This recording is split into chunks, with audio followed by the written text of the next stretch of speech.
ओडिशा में पिछले कुछ दिनों से टमाटर किसानों के साथ जो कुछ हुआ उससे फिर से वही सवाल खड़ा हो गया है कि आखिर हमेशा किसान ही घाटे में क्यों जाता है। कुछ महीने पहले तक जिस टमाटर के भाव 40 से 50 रुपए किलो तक के थे वही अचानक गिरकर 5 से 8 रुपए किलो पर आ गया है। अब जरा सोचो, तोड़ाई, मजदूरी, ट्रांसपोर्ट ये सब मिलाकर लागत 8 से 10 रुपए तक बैठती है। मतलब किसान हर किलो पर नुकसान झेल रहा था।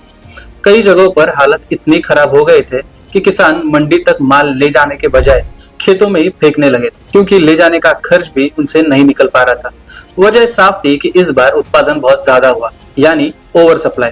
ऊपर से टमाटर जल्दी खराब होने वाली फसल है, स्टोरेज की सुविधा नहीं, और इसी मजबूरी का फायदा उठाया मंडियों के दलालों ने। उन्होंने दाम और नीचे कर दिए क्योंकि उन्हें पता था किसानों के पास बेचने के अलावा और कोई रास्ता नहीं है। लेकिन तभी एंट्री हुई ORMAS की।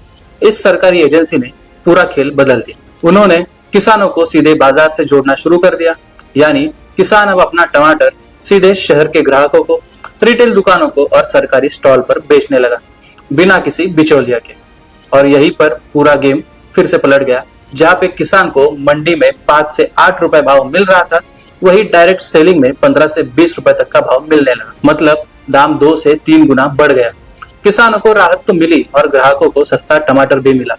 बीच में जो मार खाई वो सिर्फ दलालों ने। लेकिन अब असली सवाल यही है, क्या यह समाधान हमेशा के लिए रहेगा? सच तो यह है कि ORMAS हर बार किसानों तक नहीं पहुंच सकता। देश के हर राज्यों में ऐसी सुविधा भी नहीं है, और जब तक स्टोरेज, प्रोसेसिंग और डायरेक्ट मार्केट सिस्टम मजबूत नहीं होता, तब तक किसानों के हाल होते रहेंगे। आज टमाटर है, कल प्याज होगा, परसों आलू, और शायद ये फसल बदलती रहेगी, लेकिन किसानों की समस्या वही की वही। आखिर में बात सिर्फ इतनी है कि किसान फसल उगाने में कभी पीछे नहीं रहता, लेकिन अपने ही माल का सही दाम मिलने वक्त सिस्टम कमजोर दिखाई देती है।